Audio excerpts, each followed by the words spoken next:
Hello दोस्तों, स्वागत है आप सभी का। आज के वीडियो में जो हम चर्चा करेंगे वो रहेगी तो मेष राशि पर ही, लेकिन राहु और केतु की इन राशियों में मौजूदगी पे चर्चा करेंगे और थोड़ा सा इस पे भी सवाल को देखेंगे कि जब कोई ग्रह किसी राशि में बैठता है तो उस राशि के स्वामी के ऊपर क्या असर पड़ने वाला होता है। क्योंकि अभी तक मैंने जो बात करी पिछले सभी वीडियो में कि मेष राशि में अगर कोई ग्रह बैठेगा तो ग्रह को कैसी जमीन मिलेगी और फिर ग्रह उस जमीन को, उस मिट्टी को, उस पानी को कैसे इस्तेमाल कर पाएगा।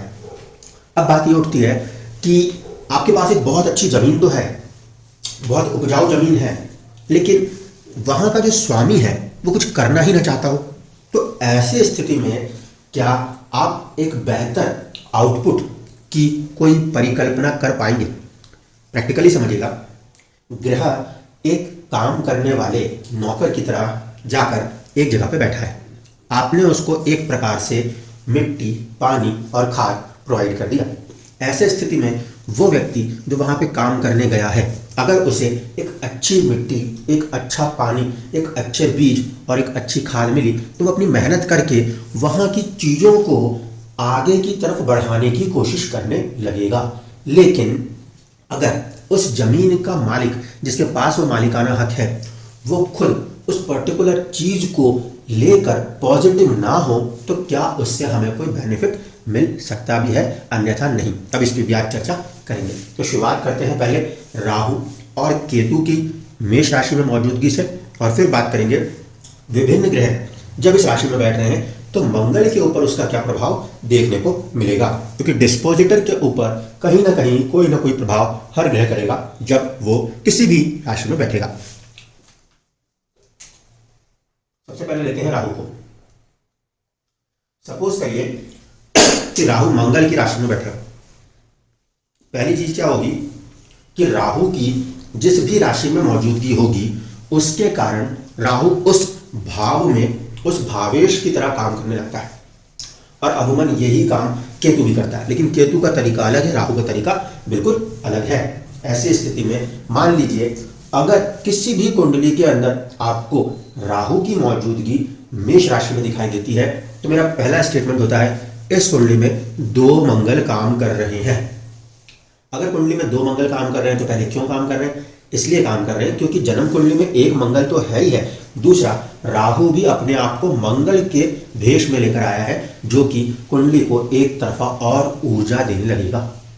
मेष राशि में जब राहु की मौजूदगी आएगी तो राहु एक एयर एलिमेंट है, उसके अंदर कहीं ना कहीं चीजों को पाने की एक बहुत प्रबल चाहते हैं। और मंगल क्या है? मंगल है पराक्रम, साहस, किसी भी चीज को कर पाने का। ऐसे स्थिति में राहु और मंगल का यहाँ पे जब योग बन रहा है, योग इसलिए बन रहा है क्योंकि राहु मंगल की राशि में बैठ के मंगल से रिश्ता जोड़ लेगा। ऐसे स्थिति में व्यक्ति की जो चाहते हैं वो बड़ी हुई हो सकती है और साथ ही साथ उसका जो प्रभाव है वो उत्तेजना वाला हो सकता है। अगर ये स्थिति शुभ भाव में बन रही है तो ऐसी स्थिति में ऐसे लोग काफी ज्यादा एनर्जेटिक होकर अपने लाइफ के अंदर काफी बड़े मुकामों को हासिल कर लिया करते हैं। प्रॉब्लम सिर्फ ये रहती है कि इनमें चीजों को पाने के लिए जो एक लालसा है बहुत तीव्र हो जाती है। अग्नि, मंगल की अग्नि, मेष की अग्नि, मूल त्रिकोण राशि है ये मंगल की। इस राशि में जब भी कोई ग्रह बैठेगा तो उसका असर बहुत ही गहरा होने वाला है कंपेयर टू 8 नंबर की राशि। 8 नंबर की राशि मंगल की मूल त्रिकोण नहीं है, इस कारण से जब मेष राशि में कोई भी ग्रह बैठेगा तो उसका असर बहुत ही गहरा प्रभाव मंगल के ऊपर देगा। ये समझ लीजिए ये एक तरीके से ऑफिस एरिया है मंगल के लिए। उसके ऑफिस में कोई भी व्यक्ति आके बैठा है तो उसे उसको डील करना ही है। ऐसी स्थिति में जब राहु जैसा ग्रह मंगल की राशि में जाके बैठता है तो वो चाहतों को लेकर आता है। अब मंगलों को यहाँ पे राहु की चाहतों के साथ डील करना ही है। प्रॉब्लम क्या आएगी? प्रॉब्लम ये आएगी कि जब कभी भी मंगल अपनी दशा में आएगा, जब कभी भी मंगल अपनी दशा में आएगा वो हद से ज्यादा उत्तेजना, आक्रामकता या फिर जल्दबाजी के प्रभाव दिखा सकता है। ऐसे स्थिति में थोड़ा सा मंगल की दशाएं, किसी भी लगन की कुंडली हो, कोई लगन की बात नहीं हो रही, अगर राहु मंगल की राशि मेष राशि में बैठा है तो जब कभी भी मंगल की दशा चलेगी तो मंगल की दशा के चलते समय कहीं ना कहीं मंगल इसको ध्यान रखेंगे कि उसकी राशि में राहु का प्रभाव है। इस कारण से जल्दबाजी, तुरंत वाली चीजें, गुस्सा, आवेश, जिसका कि मंगल साहस पराक्रम के साथ एक सूचक होता है, उसके बढ़ने की संभावना ज्यादा बन जाया करती है। पहली चीज। दूसरी बात करें, मान लीजिए यहां पे राहु की जगह केतु आ जाए। अब केतु का काम क्या है? केतु का काम है उस पर्टिकुलर जगह, उस चीज से अपने आप को हटाने की कोशिश करना, डिटैच करने की कोशिश करना। जब केतु की बात करें तो केतु अग्नि तत्व का ग्रह है, अग्नि तत्व की राशि में बैठा है। ऐसी स्थिति में केतु यदि मेष राशि से संबंध कर रहा है तो जीवन के अंदर वो पॉजिटिव ऊर्जाओं को बढ़ाने की कोशिश करता है, लेकिन इसका प्रभाव मंगल के ऊपर उल्टा पड़ जाएगा, क्योंकि राहु जो है वो चाहतों को दर्शाता है कि और से अधिक मिलना चाहिए, जबकि केतु है वो त्याग की निशानी है, त्याग की अग्नि। एक दूसरे हवन कुंड की अग्नि में जाके मिल गई। दोनों अग्नि तत्व है, दोनों में वृद्धियां बहुत हद तक लाजमी है। नक्षत्रों के लिहाज से देखा जाए तो केतु का खुद का नक्षत्र भी मेष राशि में कहीं ना कहीं आता है। ऐसी स्थिति में केतु अत्यधिक बलवान होने की क्षमता दिखा सकता है। असर क्या होगा? केतु चीजों को लिमिट करते हुए चीजों में बारीकी दिखाने की कोशिश करता है। जिन किसी भी कुंडलियों के अंदर केतु की मौजूदगी मेष राशि में दिखाई दी है, ऐसे व्यक्ति मंगल से जुड़ी हुई चीजों के साथ किसी भी काम के अंदर बहुत ज्यादा बारीकी से काम करते हुए नजर आएंगे, क्योंकि केतु का काम है किसी भी चीज में बहुत ही पिन पॉइंटेड बारीकी लगा के दे देना। अगर ऐसे व्यक्ति के जीवन में मंगल की दशाएं चल रही होती हैं तो वह हर एक चीज को बहुत गहराई से जाके समझता है, सीखता है और नेचुरली उसके अंदर वो चीजें एडॉप्ट होती जाती है। कई बार आप ऐसे देखेंगे कि व्यक्ति ने कोई भी पढ़ाई ना करी हो, ना आर्किटेक्चर पढ़ा हो, ना सिविल इंजीनियरिंग पढ़ा हो, ना कुछ पढ़ा हो, केतु की मौजूदगी मंगल की राशि में, मेष राशि में है। और मंगल क्योंकि जमीन जायदाद का कारक ग्रह है, अगर कुंडली में शनि मंगल सपोर्ट हैंड्स पे आए, ऐसा व्यक्ति बहुत अच्छा प्रॉपर्टी डीलर, बिल्डर्स बन जाया करते हैं। क्यों? क्योंकि उस पर्टिकुलर चीज की बारीकी बहुत ज्यादा होती है। कहीं ना कहीं मंगल इंजीनियरिंग्स को, लॉजिक्स को भी दर्शाता है। ऐसे स्थिति में यदि केतु की मौजूदगी आ रही है मंगल के साथ कनेक्ट होकर, तो काफी बारीकी के साथ ऐसा व्यक्ति किसी भी तरीके के लॉजिक्स को, कोड्स को, कंप्यूटर्स के लैंग्वेजेस को बेहतरीन तरीके से डेवलप कर सकता है, क्योंकि उसके पास लॉजिकल पोटेंशियल बढ़ जाता है। इसका नेगेटिव साइड क्या है? जब कभी भी मंगल की दशा चलेगी तो केतु का जो पृथकतावाद है वह राहु के पृथकतावाद से ज्यादा हावी होता है। ऐसी स्थिति में जब भी मंगल की दशा चल रही हो तो व्यक्ति जीवन में किसी किसी चीजों का त्याग करने की भी भावनाएं उत्पन्न कर सकता है। देखिए अब नतीजा क्या हो रहा है, राहु भी बैठा था तब भी यहां मंगल था, केतु यहां बैठा तब भी यहां मंगल है। भाव के अंदर जब आप देख रहे हो तो राशि के अंदर राशि का जो स्वामी है वो तो बैठा हुआ दिखाई दे रहा है, पर एक था वो अपने भाव की उन्नति, उसको आगे बढ़ाने की बात करता था। दूसरा जो है वो अपने भाव के अंदर अगर केतु की दशा चल रही है तो वो मंगल की तरह प्रभाव करेगा और मंगल की वजह से अपने भाव को बल तो देगा, बढ़ने तो देगा, लेकिन एक ऐसी सोच के साथ जिसमें कि स्वार्थ नाम की चीज कम हो जाएगी या त्याग की प्रवृत्ति बढ़ती जाएगी कि चीजों से अब मुझे मुक्त होना है, क्योंकि केतु मोक्ष, मुक्ति को दर्शाने लगता है और वो मंगल की राशि में बैठ गया तो मंगल अपने साहस, पराक्रम, इसका भी कभी कभी मोक्ष करने लगता है। व्यक्ति को अजीब से भय की स्थितियां भी कभी कभी उत्पन्न होने लगती है। क्यों? क्योंकि साहस और पराक्रम का जो कारक तत्व है मंगल के पास, केतु उसको भी सोखने लगता है, खींचने लगता है। तो ऐसी स्थिति में यदि कुंडली के अंदर केतु मंगल की राशि में बैठा है तो मंगल के ऊपर, मंगल की जो चीजें या तो उसमें बहुत ही बारीकियां देखने को मिलती है या फिर व्यक्ति उन चीजों से अपने आप को दूर हटाने लगता है, उन चीजों का त्याग, उन चीजों से मोक्ष पाने लगता है। अब ये तो हो गई राहु और केतु को लेकर बातें। जब भी राहु, केतु, शनि, जिन्हें हम क्रूर और पापी मानते हैं, ऐसे ग्रह किसी भी पर्टिकुलर भाव या राशि में बैठते हैं तो भावेश या राशि स्वामी को प्रभावित कर दिया करते हैं। उसके विपरीत अगर किसी भी भाव के अंदर नैसर्गिक शुभ ग्रह गुरु, शुक्र और पॉजिटिव बुध, यानी कि ऐसा बुध जो कि किसी भी पाप ग्रह से युक्त या साथ में ना हो वो, और एक पक्ष बली चंद्रमा अगर ये बैठे हैं तो ये भाव की उन्नति करते हैं। और जब कोई शुभ ग्रह किसी पर्टिकुलर राशि में जाके बैठेगा, भाव नहीं राशि में जाके बैठेगा, तो उसकी शुभता का प्रभाव लाजमी है कि उस राशि के स्वामी के ऊपर पड़ जाएगा। ऐसी स्थिति में अब देखिए मंगल का व्यवहार कैसे बदलता है। अगर कुंडली के अंदर राहु, शनि या फिर केतु ऐसे ग्रह आपको दिखाई देने लगे कि ये मेष राशि में बैठे हैं, तो ध्यान रखिएगा ऐसी कुंडली में मंगल काफी दब के काम करने लगेगा, अंडर प्रेशर काम करेगा। आपकी कुंडली में मंगल की कोई भी दो भाव, कोई भी दो राशियां बनेंगी। किसी एक राशि में अगर ग्रह मौजूद है, मान लीजिए मेष राशि में ग्रह मौजूद है और वृश्चिक में 8 नंबर की राशि में ग्रह मौजूद नहीं, तो होगा क्या, ग्रह यहां पे भी काम करेगा और 8 नंबर की राशि में भी काम करेगा, लेकिन जिस भाव के अंदर वो बैठेगा उस भाव पे प्रभाव आ जाएगा। राशि डिस्पोजिटर के तरीके से देखेंगे तो मंगल की दोनों ही राशियां हैं, 8 नंबर भी और 1 नंबर भी, दोनों के स्वामी मंगल है। लेकिन जब मेष राशि में ग्रह बैठेगा, मूल त्रिकोण राशि होने के कारण ज्यादा प्रभाव पड़ने लगेगा। दूसरी बात, 8 नंबर की राशि जहां पर भी आएगी कुंडली में, उससे जुड़ी हुई चीजों में भी कहीं ना कहीं दिक्कतें, बाधाएं, परेशानियां महसूस होने लग सकती हैं। क्यों? क्योंकि ये तीनों ही तरीके के जो ग्रह हैं ये क्रूर और पापी हैं। ये चिंताओं को बढ़ाकर, चुनौतियों को बढ़ाकर कार्य कराते, सिद्ध करते नजर आते हैं। ठीक है, शनि होने का मतलब है खूब मेहनती होना, राहु होने का मतलब है चाहतों का ज्यादा होना, और केतु का मतलब है त्याग की भावना के साथ आगे निकल के आना। अगर इससे हटकर मान लीजिए कि इन्हीं राशि के अंदर शुभ ग्रह बैठ जाए, शुभ ग्रह कौन से हैं, शुभ ग्रहों में बात करते हैं हम, तो गुरु बैठ जाए, शुक्र बैठ जाए, बुध बैठ जाए, जो कि पॉजिटिव होना चाहिए, किसी भी क्रूर ग्रह से कनेक्ट ना हो तब। इन स्थितियों में मंगल जो है वो सपोर्ट हैंड्स बना लेगा। अगर गुरु आया तो गुरु का मतलब है मंगल में एक शुभता है, एक ज्ञान का तत्व काम कर रहा है। जब कभी भी गुरु की मौजूदगी मेष राशि मंगल की राशि में है तो वहां पे वो काफी अच्छे पॉजिटिव रिजल्ट्स निकालने की कोशिश करता हुआ नजर आता है। ठीक है, पहली चीज।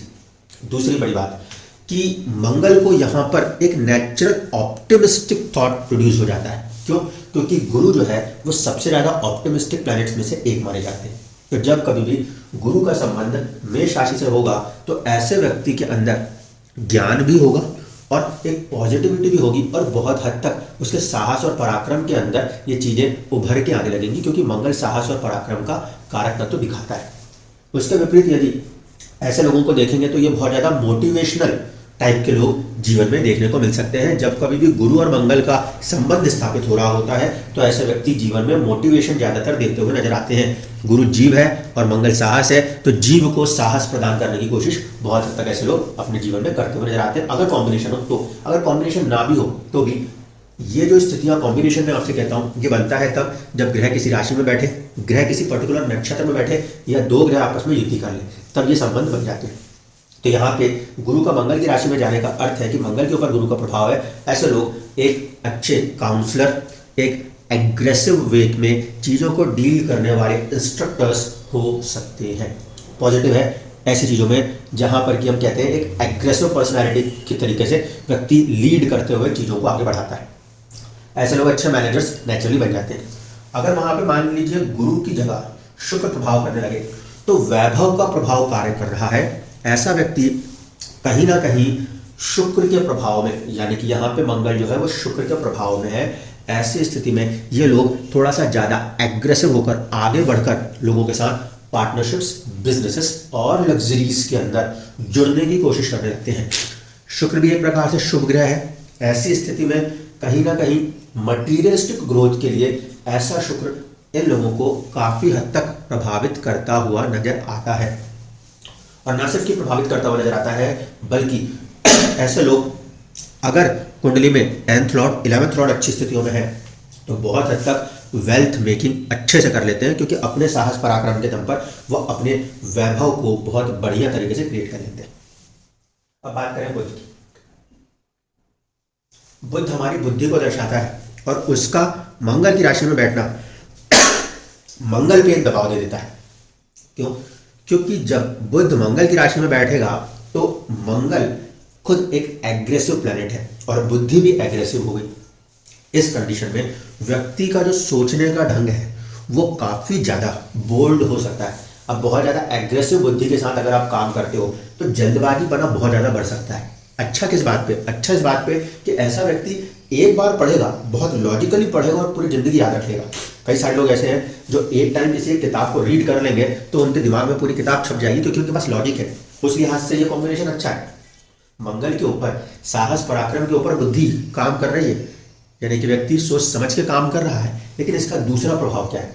दूसरा प्रभाव यह है क्योंकि बुद्धि ही मंगल के अधीन है, किसी दिन उग्रता हद से ज़्यादा बढ़ी तो बुद्धि पीछे छूट जाए। तो ऐसे में बिना बात के लड़ाई झगड़े हो जाना, बिना बात की चीज़ों में पेच फंसने वाले काम हो जाए, ये कब होगा? जब ये मेष राशि गलत घर में बैठ जाएगी, 6, 8, 12 में बैठ जाएगी और तब यहाँ पे ये स्थिति बन जाएगी। तब बुध भी उसी भाव को ध्यान में रख के आपको रिजल्ट करने की कोशिश करेगा। मान लीजिए ये मेष राशि कुंडली के अंदर सपोज 8th हाउस में बन जाए। अगर मेष राशि 8th हाउस में बन रही है तो इस कंडीशन में क्या होगा? बुध और मेष राशि दोनों के दोनों अष्टम में होने से बुद्धि भी जो है वो छिपी हुई चीज़ों में जा रही है, ठीक है, और साहस भी जा रहा है। तो रिसर्च के अंदर वो बुध अपना काम करने की कोशिश करे तो मंगल साहस पराक्रम करके व्यक्ति को बहुत अच्छा रिसर्चर बना देगा, ठीक है।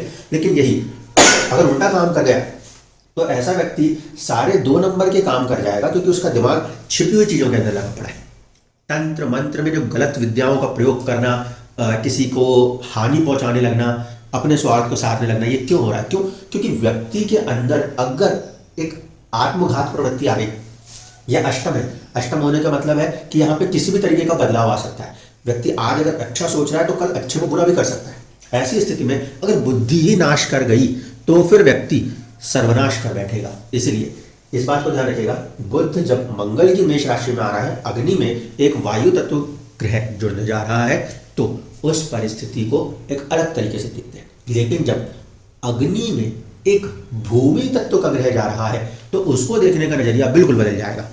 वायु तत्व का ग्रह अगर जाता है तो आग को भड़काता है और जब भूमि तत्व का ग्रह जाता है तो उसको समांतर दौड़ाता है, ठीक है, पैरेलली रन कराता है। यहाँ पर हम बुध को उठती हुई ऊर्जा के साथ देखते हैं। जब मैंने शनि और बुध कहा था तो मैंने आपसे कहा था कि दोनों ही एयर एलिमेंट्स के साथ देखे जाते हैं और एयर एलिमेंट्स के साथ देखते हुए बुध जो है वो भड़काना, ऊपर उठाने का काम करता है। ऐसी स्थिति में बुध यदि मेष राशि में आ रहा है तो मंगल के ऊपर भी एक प्रेशर है चीज़ों को बढ़ाने का। यहाँ पे गुस्से को घटाना था तो गुस्से को बढ़ा देगा क्योंकि दिमाग उसको और ज़्यादा ऊंचाई दे देगा कि हाँ आज तो आप और भी ज़्यादा बेहतरीन लड़ सकते हैं। तो यहाँ पर बस एक चुनौती खड़ी होती है। बाकी रीडिंग्स नॉलेज के पॉइंट ऑफ व्यू पे बहुत अच्छी कंडीशन मानी जा सकती है। ये कंडीशन के साथ मंगल यहाँ पे प्रभाव करता है। अब आखिरी बचता है मंगल खुद। मंगल खुद यदि अपनी ही राशि में बैठ जाए तो फिर तो वो डिस्पोजिटर भी खुद है और अपने आप में वहाँ का स्वामी है। वहाँ का स्वामी होने के कारण वो उस भाव का नाश नहीं कर रहा।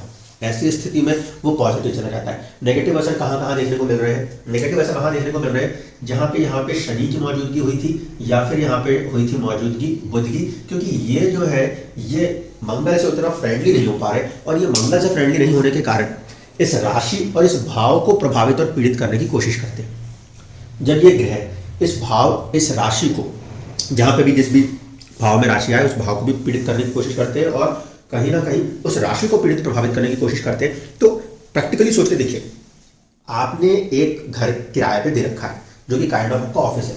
अगर वहाँ पे कोई भी डैमेज हो रहा है तो उसका असर आपके ऊपर पड़ेगा ही पड़ेगा। तो जब ये मेन हाउस है हमारे लिए मंगल का, इसमें अगर इस तरीके के ग्रह प्रभावित करने लगते हैं तो इसका नतीजा ये होता है कि मंगल के ऊपर भी एक दबाव बन जाता है। शनि डिले का कारक है तो मंगल पे डिले का प्रभाव आता है। बुध बुद्धि का कारक है तो मंगल पे बुद्धि का प्रभाव आता है। लेकिन अब मंगल यहाँ पे उतना खुल के काम नहीं कर पाता। क्यों? क्योंकि वो अपने भाव को, अपने टेरिटरी को बचाने के साथ भी अपने आधे दिमाग को लगाने में मजबूर हो जाता है।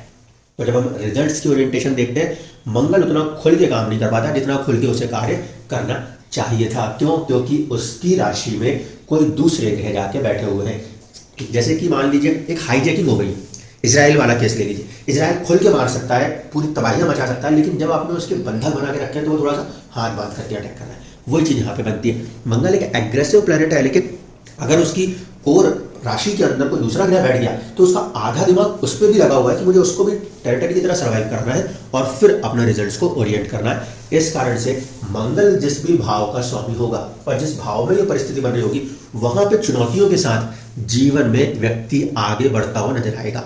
इसीलिए डिस्पोजिटर की थ्योरी एक बहुत इंपॉर्टेंट थ्योरी बन जाती है जब हम ये बात करते हैं।